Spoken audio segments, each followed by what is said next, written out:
नमः जनभाषायै संस्कृताय मित्रों श्री गुरुवे नमः वंदे वेदमातरम्। संस्कृत बाय तेजेंद्र सरल संस्कृतम यूट्यूब चैनल में आप सभी का स्वागत है। आज हम इस वीडियो में जो हमारा विभक्ति अर्थ अर्थात कारक प्रकरण है उसका यह अंतिम वीडियो है। और इस वीडियो में हम जो 7वां कारक है अर्थात छठा कारक और 7वां जो विभक्ति है सप्तमी विभक्ति उसके बारे में जानेंगे। जो अधिकरण अर्थ में होती है सप्तमी विभक्ति उसको लघु सिद्धांत कौमुदी अंतर्गत क्या उसका तात्पर्य है वह हम जानेंगे।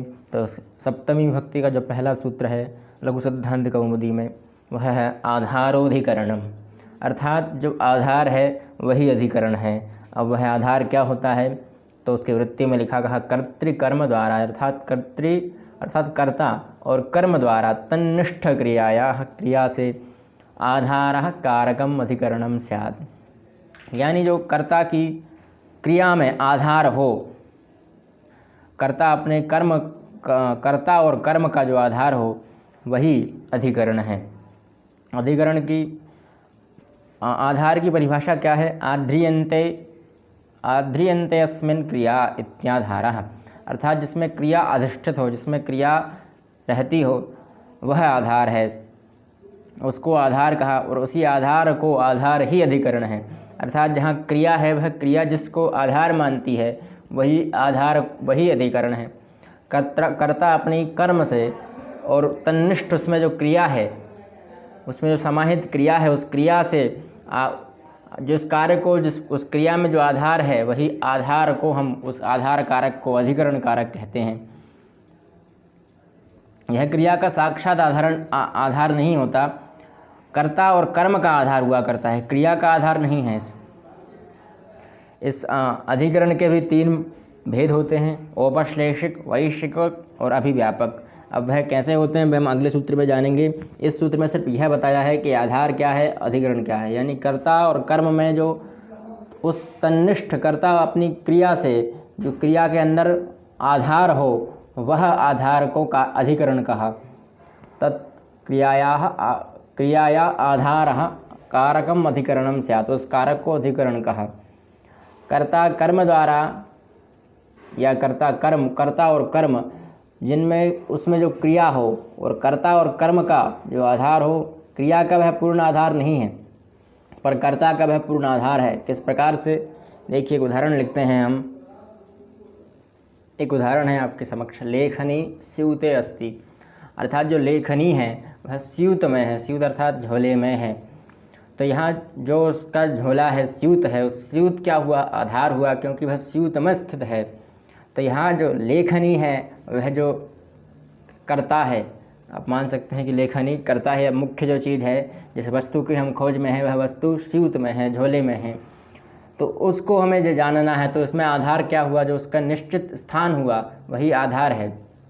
तो स्यूत उसका निश्चित आधार है, तो उस आधार की ही अधिकरण संज्ञा होगी, तो उसकी अधिकरण संज्ञा हुई, इसलिए उसमें सप्तमी विभक्ति हुई। अगले सूत्र की ओर चलते हैं। अभी हमने पढ़ा कि अधिकरण क्या होता है। अब अगला सूत्र है वह कहता है कि अधिकरण में कौन सी विभक्ति हो। तो सूत्र है सप्तमी अधिकरणे च, यानी सप्तमी अधिकरणे च। इस प्रकार से इसमें 3 पद हैं, तो सप्तमी अधिकरण में हो ऐसा है।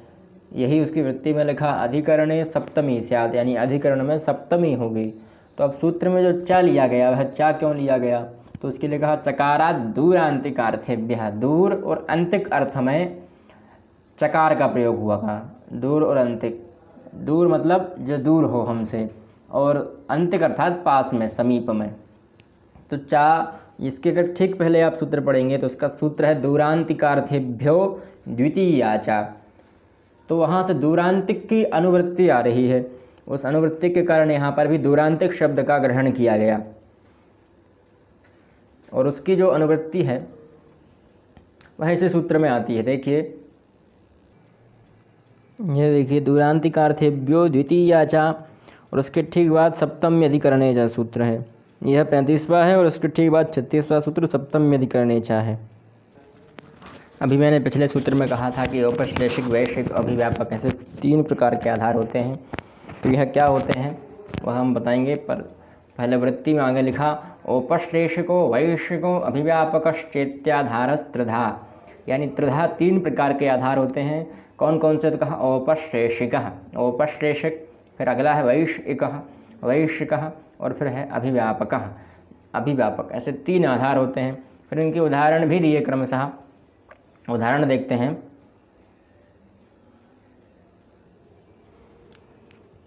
उदाहरण दिया, पहले 2 उदाहरण दिए, कटे आस्ते और स्थाल्याम पचती है औपश्लेषिक आधार के उदाहरण है। औपश्लेषिक आधार क्या होता है? जिसका आधेय के साथ, अर्थात जिसमें आधेय हो, जिसके ऊपर, जिसके साथ अधिकरण की, जिसकी वजह से अधिकरण हुआ है वह आधेय है। तो उस आधेय के वजह, आधेय के साथ जिसका भौतिक संबंध हो, यानी हम उसको देख पा रहे हों पर वह उसको पूर्ण तरीके से ढक नहीं पा रहा हो। कैसे? उदाहरणों द्वारा समझिए। औपश्लेषिक आधार वह होता है जिसके आधेय के साथ भौतिक तो संबंध हो पर वह उसको पूर्ण तरीके से ढक ना पा रहा हो। जैसे उदाहरण दिया कटे आस्ते, कंड अर्थात चटाई, तो वह चटाई को पूर्ण तरीके से ढक नहीं पाएगा पर उस पर बैठा है, हम देख पा रहे हैं कि वह चटाई पर बैठा है और उस चटाई को पूर्ण तरीके से ढक नहीं पा रहा है। यह मान लीजिए कोई चटाई है और इस पर कोई व्यक्ति यहाँ बैठा है, तो क्या वह इसको पूर्ण तरीके से ढक पा रहा है? बाकी का जो क्षेत्र बच रहा है वह बच रहा है, पर उसमें चटाई पर बैठा है, यह तो ठीक निश्चित है, कोई व्यक्ति चटाई पर बैठा है, पर वह क्या उसको पूर्ण तरीके से ढक पा रहा है? उसका यह क्षेत्र जो है वो बच गया है, इस क्षेत्र पर कोई भी वो नहीं है। तो इस क्षेत्र के बचने के कारण यहाँ पर औपश्लेषिक आधार है, यानी उसका भौतिक संबंध है पर वह पूर्ण तरीके से ढक नहीं पा रहा। ठीक उसी प्रकार से स्थाल्याम पचती, यानी स्थाली में पकाता है या कुछ ही किसी प्रकार का भोजन बनाता है, तो वह स्थाली, जो स्थाली है उसको पूर्ण तरीके से ढक नहीं पा रहा है, कुछ तो भाग उसका शेष है।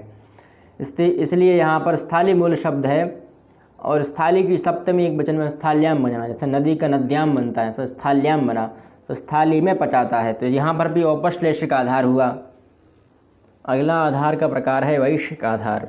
वैश्विक आधार विषय के संबंध में होता है, आपकी किस विषय में रुचि है, तो उस विषय के संबंध में जो आधार होता है उसको हम वैश्विक आधार कहते हैं।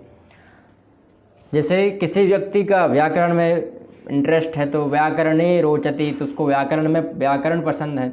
ठीक उसी प्रकार उदाहरण दिया वैश्विक आधार का, कहा मोक्षे इच्छास्ति, मोक्षे अर्थात मोक्ष में जिसकी इच्छा है, ऐसे व्यक्ति, कोई व्यक्ति है जिसकी मोक्ष में इच्छा है, तो वह उसकी इच्छा क्या हुआ? उसका विषय हुआ, उस विषय में उसकी, मोक्ष के विषय में उसकी इच्छा है और उस इच्छा की वजह से वैश्विक आधार हुआ यहाँ पर।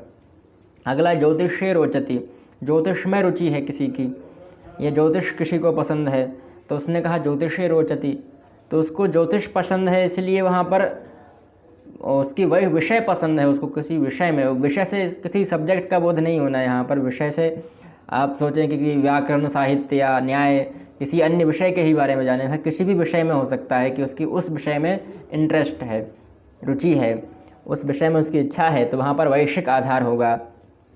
किसी भी विषय हो सकता है, वह सिर्फ पढ़ाई से संबंधित विषय नहीं, अन्य प्रकार का भी कोई विषय हो सकता है, जैसे राजनीति के विषय में हो या धर्म के विषय में हो या किसी अन्य विषय में, विदेश नीति के विषय में हो, राजनीति के विषय में, अर्थनीति, धर्म नीति, किसी भी में उसका जो विषय है, इच्छा है, वही उसका वैश्विक आधार होगा वहाँ पर। अगला अभिव्यापक है। अगला जो हमारा अधिकरण है, अधिकरण का वह अभिव्यापक है। अभिव्यापक अर्थात जब पूर्ण तरीके से व्यापक हो, उसमें जिसके ऊपर अधिकरण हो उसके ऊपर पूर्ण व्यापक हो। जैसे सर्वस्मिन् आत्मा अस्ति, यानी सभी में आत्मा है, यह तो यूनिवर्सल ट्रस्ट है, ट्रू है। तो यूनिवर्सल सच होने की वजह से यहाँ पर अर्थात जो पूरे ब्रह्मांड का सत्य है कि हर प्राणी में, हर जितने भी जीव हैं उन सब जीवों में आत्मा होती है हिंदू माइथोलॉजी से। तो इसलिए यहाँ पर अभिव्यापक आधार हुआ, क्योंकि यह नित्य है पूर्ण तरीके से और हर प्राणी में आत्मा है, यह निश्चित बात है, और अभिव्यापक है यानी पूर्ण तरीके से व्यापक है। फिर अगला है तिलेषु तैलम, तिल में तेल है, तेल है, तो तिल में तेल है, तो यहाँ पर हम हर तिल में तेल होता है और पूर्ण तरीके से तिल के हर अंग में तेल होता है, और जो मतलब तिल का जितना दाना होगा उसमें पूर्ण तरीके से तेल होगा, तो यह पूर्ण व्यापक है। पूर्ण व्यापक होने से वह अभिव्यापक है। उसी प्रकार समुद्रे जलजीवा निवसन्ति, समुद्र में जल जीव, जो जल के जीव हैं वह निवास करते हैं। तो यह निश्चित है कि हाँ, समुद्र में, संपूर्ण समुद्र में जल के जीव होते हैं। तो यह जो है, यह अभिव्यापक आधार है, यानी पूर्ण तरीके से जो व्यापक हो। सर्वस्मिन् आत्मा अस्ति, सभी में आत्मा है। तो यह निश्चित बात है कि सभी में आत्मा है, किसी के ऐसा कोई शरीर नहीं होगा जिसमें आत्मा ना होगी। तो हर शरीर में आत्मा होने की वजह से अभिव्यापक है, वह पूर्ण तरीके से व्यापक है। जहाँ पर भी पूर्ण व्यापक हो अधिकरण, तो वहाँ पर अभिव्यापक अधिकरण होता है। अब चा चेत्याधारस त्रिधा, ऐसे 3 हो गए। अब हम चकारात क्यों, चकारात दूरांतिकार्थेभ्यः, उसका उदाहरण और लिख लेते हैं। अगला उदाहरण दूर और अंतिक का है। दूर मतलब जो हमसे दूर हो या हमसे पास नहीं हो, वह दूर। और अंतिक अर्थात समीप, जो हमारे पास में हो, निकट हो, उसको अंतिक कहते हैं। तो एक उदाहरण दिया, एक में ही दोनों उदाहरण लगा दिए। वनस्य दूरे अंतिके बा, यानी वन से दूर या वन से पास में। वन के यदि वह पास में है, यह पूछा गया है इसलिए वा का प्रयोग हुआ है। क्या वह वन के पास में है या दूर है, ऐसा पूछा है, इसीलिए यहाँ पर दोनों साथ में आ गए, वन से दूर या पास।